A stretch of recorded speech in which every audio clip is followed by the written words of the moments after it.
തലയ്ക്ക് 1 കോടി രൂപ വിലയിട്ടിരുന്ന നക്സൽ മാവോ കമാൻഡറെ നമ്മുടെ സുരക്ഷാ സേന വധിച്ചു.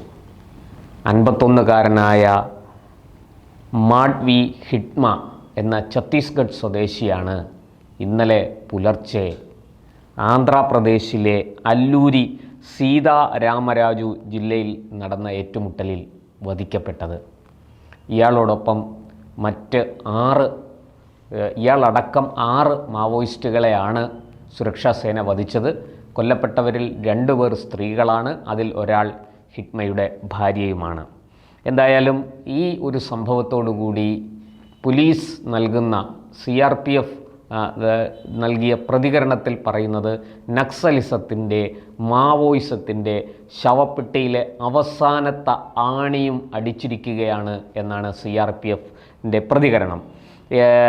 സംസ്ഥാനത്തിൻ്റെ ഈ പറഞ്ഞ ആന്ധ്ര, ഛത്തീസ്ഗഡ്, ഒഡീഷ തുടങ്ങിയ സംസ്ഥാനങ്ങളുടെ വിവിധ പ്രദേശങ്ങളിൽ നടന്നുകൊണ്ടിരുന്ന ഈ കൊടും ഭീകരത, അരങ്ങേറിക്കൊണ്ടിരുന്ന ഗോത്രവർഗക്കാരെ മുന്നിൽ നിർത്തി അരങ്ങേറിക്കൊണ്ടിരുന്ന കൊടും ഭീകരതയ്ക്കാണ് ഏതാണ്ട് ഏറെക്കുറെ അവസാനമായിരിക്കുന്നത്. ഇതുമാത്രമല്ല, ഈ കമാൻഡറുടെ 8 അംഗരക്ഷകരടക്കം 31 നക്സലൈറ്റുകളെ, മാവോയിസ്റ്റുകളെ സുരക്ഷാ സേന അറസ്റ്റ് ചെയ്യുകയും ചെയ്തു. എന്തായാലും ഇന്നലെ രാവിലെ 6:30-നും 7-നും ഇടയിലാണ് ഈ സംഭവം നടന്നത്. അതായത് മരേഡുമില്ലിയിലെ വനമേഖലയിലായിരുന്നു ഏറ്റുമുട്ടൽ. 38 മണിക്കൂർ നീണ്ടു നിന്ന ഓപ്പറേഷനായിരുന്നു. അതിൽ 34 മണിക്കൂറും ഈ കാട്ടിലൂടെ സഞ്ചരിക്കുകയായിരുന്ന ഹിറ്റ്മയെയും സംഘത്തെയും നിരീക്ഷിക്കുകയായിരുന്നു സുരക്ഷാ സേന. ഏതാണ്ട് 4 മണിക്കൂർ മാത്രമാണ് ഏറ്റുമുട്ടൽ നീണ്ടു നിന്നത്. 4 മണിക്കൂറിനുള്ളിൽ ഇയാളെ വധിക്കാൻ കഴിഞ്ഞു. ഒളിപ്പോരിൽ വിദഗ്ധനായിരുന്നു ഹിറ്റ്മയെക്കുറിച്ച് കൂടുതൽ അറിഞ്ഞാൽ മാത്രമേ ഇതിൻ്റെ ഭീകരത എന്താണ് എന്ന്, നക്സലിസത്തിൻ്റെ, മാവോയിസത്തിൻ്റെ ഭീകരത എന്താണെന്ന് നമുക്ക് മനസ്സിലാവുകയുള്ളൂ. ഞാൻ അതിലേക്ക് വരാം. അതിനു മുമ്പ് ഹിറ്റ്മയെക്കുറിച്ച് ചില കാര്യങ്ങൾ, ഹിറ്റ്മയുടെ പ്രൊഫൈൽ എന്താണെന്ന് നമ്മൾ മനസ്സിലാക്കണം. ഇയാൾ 1990കളിൽ പാപ്പുറാവു എന്ന് പറയുന്ന ഒരു കൊടും ഭീകരനായ നക്സലൈറ്റിൻ്റെ ശിഷ്യനായിട്ട് മാവോയിസ്റ്റ് പ്രവർത്തനം, നക്സൽ പ്രവർത്തനം ആരംഭിച്ചയാളാണ്. ഒരു സാധാരണ പ്രവർത്തകനായിട്ട് വന്ന് കൂടി പിന്നീട് പതുക്കെ വളർന്ന് ഇതിൻ്റെ കമാൻഡർ വരെ ആയി. എന്തായാലും ഇയാൾക്ക് AK-47 ഉൾപ്പെടെയുള്ള സാങ്കേതികമായി ഏറ്റവും അത്യന്താധുനിക റൈഫിളുകൾ, തോക്കുകൾ ഉപയോഗിക്കാൻ അറിയാം. അതുപോലെ തന്നെ സ്ഫോടക വസ്തുക്കൾ കൈകാര്യം ചെയ്യാൻ അറിയാം. വലിയ രീതിയിൽ വലിയ സ്ഫോടനങ്ങൾ നടത്താൻ ശേഷിയുള്ള ആളാണ്. അതിൻ്റെ സാങ്കേതിക വിദ്യ അറിയുന്നയാളാണ്. ഇങ്ങനെയൊക്കെയുള്ള സംഘത്തെ, ഇതെല്ലാം ചെയ്യാൻ ശേഷിയുള്ള ഒരു സംഘത്തെ നയിക്കുന്ന ആൾ കൂടിയായിരുന്നു. ഇനി നമുക്ക് ഈ ഹിറ്റ്മ ചെയ്തത് എന്തൊക്കെയാണ്? ഇപ്പോൾ ഇവിടെ കൊല്ലപ്പെട്ടിരിക്കുന്നത് ഹിറ്റ്മ, ഭാര്യ മടകം രാജി, അതുപോലെ ദേവി, പിന്നെ ചൈട്ടു എന്നറിയപ്പെടുന്ന ലക്മൽ, അതുപോലെ തന്നെ മല്ലാലു എന്നറിയപ്പെടുന്ന മല്ല, അതുപോലെ കമലേഷ് എന്നറിയപ്പെടുന്ന കമലു. ഇവരൊക്കെയാണ് സുരക്ഷാ സേനയുമായിട്ടുള്ള ഏറ്റുമുട്ടലിൽ വധിക്കപ്പെട്ടത്. എന്തായാലും ഇയാളുടെ ഭീകരതയുടെ തോത്, അതിൻ്റെ അളവ് കേട്ടാൽ നമ്മൾ ഞെട്ടിപ്പോകും. 2010-ൽ 76 CRPF ജവാന്മാരെയാണ് ദന്തേവാഡ വനപ്രദേശത്ത് വെച്ച് ഇയാളുടെ നേതൃത്വത്തിൽ കൊലപ്പെടുത്തിയത്. ആ കേസിലെ മുഖ്യ പ്രതിയാണ് ഹിറ്റ്മ. ഈ മാഡ്വി ഹിറ്റ്മ ഏതാണ്ട് 1000-ഓളം നക്സലൈറ്റുകളെ, മാവോയിസ്റ്റുകളെ സംഘടിപ്പിച്ചാണ് ഈ ജവാന്മാരെ അതിക്രൂരമായി 4 വശത്തു നിന്നും വളഞ്ഞ് നിറയൊഴിച്ച് കൊലപ്പെടുത്തിയത്. വളരെ ക്രൂരമായിട്ടാണ് അവരുടെ മൃതദേഹങ്ങളോട് പോലും ഇയാളും സംഘവും പെരുമാറിയത്. എന്തായാലും ഈ പാപ്പാറാവുവിൻ്റെ ശിഷ്യനായിട്ട് വന്നുകൂടിയ ഈ മാഡ്വി ഹിറ്റ്മ പടിപടിയായിട്ടാണ് വളർന്നത്. ഇയാൾക്ക് ഈ സുരക്ഷാ സേനയോട് കടുത്ത വെറുപ്പും അതുപോലെ തന്നെ അങ്ങേയറ്റത്തെ ദേഷ്യവും ഒക്കെ ഉണ്ടായിരുന്നു എന്നാണ് ഇയാളുടെ പ്രവൃത്തിയിൽ നിന്ന് നമുക്ക് മനസ്സിലാകുന്നത്.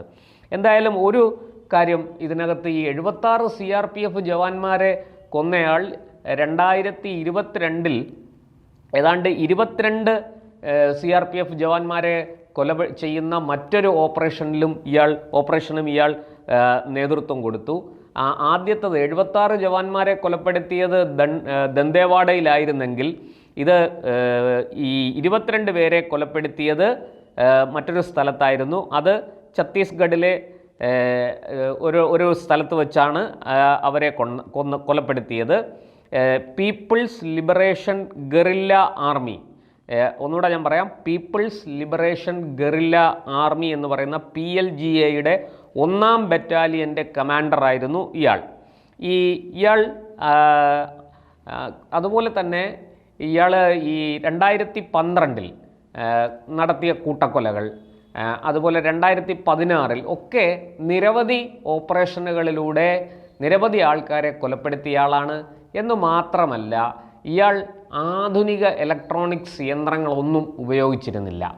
അതുകൊണ്ട് തന്നെ ഇയാളെ ട്രേസ് ചെയ്യാൻ വലിയ ബുദ്ധിമുട്ടായിരുന്നു. അതുപോലെ ഇയാളുടെ ഒരു ഫോട്ടോ പോലും ലഭ്യമല്ലായിരുന്നു. ഏതാണ്ട് ഒരു 2-3 വർഷം മുമ്പാണ് ഇയാളുടെ ഒരു ചിത്രം സുരക്ഷാ സേനയ്ക്കും നമ്മുടെ രഹസ്യാന്വേഷണ വിഭാഗങ്ങൾക്കുമൊക്കെ കിട്ടുന്നത്.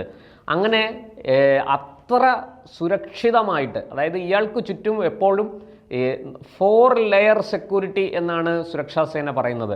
അതായത് 4 വലയങ്ങൾക്കുള്ളിലാണ് ഇയാൾ കഴിഞ്ഞിരുന്നത്. ഇയാൾക്ക് ചുറ്റുപാടുമായിട്ട് 4 വലയങ്ങൾ, സുരക്ഷാ സംവിധാനത്തിൻ്റെ 4 വലയങ്ങൾ ഉണ്ടായിരുന്നു എന്നാണ് പറയുന്നത്.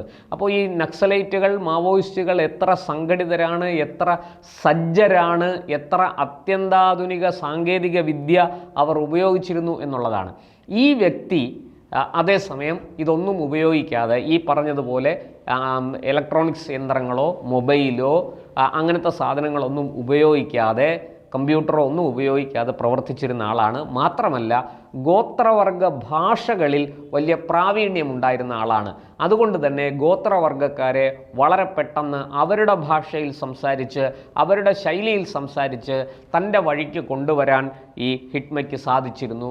മാഡ്വി ഹിറ്റ്മ അത്തരത്തിൽ ഒരുപാട് ഗോത്രവർഗ ചെറുപ്പക്കാരെ, യുവാക്കളെ, യുവതികളെ ഒക്കെ റിക്രൂട്ട് ചെയ്തിരുന്നു തൻ്റെ സംഘത്തിലേക്ക് എന്നുള്ളതാണ്. അതുമാത്രമല്ല, ഇയാൾ പിന്നീട് ഒളിപ്പോരിൽ വളരെ വിദഗ്ധനാണ് ഈ ഹിറ്റ്മ.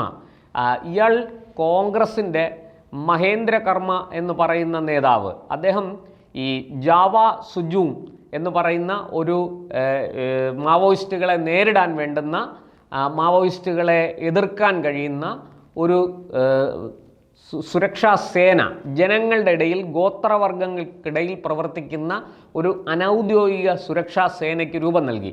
ഇദ്ദേഹം ഛത്തീസ്ഗഡ് ഭരിച്ചിരുന്ന ആഭ്യന്തരമന്ത്രിയൊക്കെ ആയിരുന്ന ആളാണ്.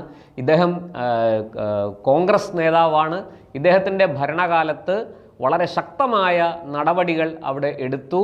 ഒരുപാട് നക്സലൈറ്റുകളെ അറസ്റ്റ് ചെയ്തു, അവരെ നിയമത്തിന് മുന്നിൽ എത്തിച്ചു.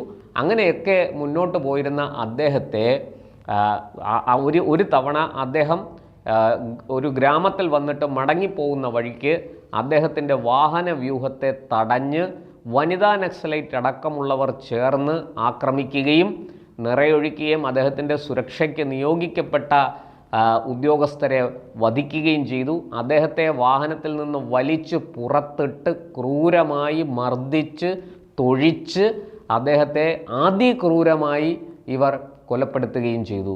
ഇതും ചെയ്തത് ഈ മാഡ്വി ഹിറ്റ്മയുടെ നേതൃത്വത്തിലുള്ള സംഘമാണ്. ഇത്തരത്തിൽ കൊടിയ ക്രൂരതകൾ നടത്തിയ, നിരന്തരം 100 കണക്കിന് CRPF ജവാന്മാരെ കൊലപ്പെടുത്തിയ, സുരക്ഷാ സേനയിലെ അംഗങ്ങളെ കൊല്ലാക്കൊല ചെയ്ത ഒരു വലിയ നക്സലൈറ്റ് ഗ്രൂപ്പിൻ്റെ, മാവോ ഗ്രൂപ്പിൻ്റെ തലപ്പത്തിരുന്ന ആളും അയാളുടെ സംഘവും, വിദഗ്ധ പരിശീലനം നേടിയ സംഘവുമാണ് ഇപ്പോൾ വധിക്കപ്പെട്ടിരിക്കുന്നത്.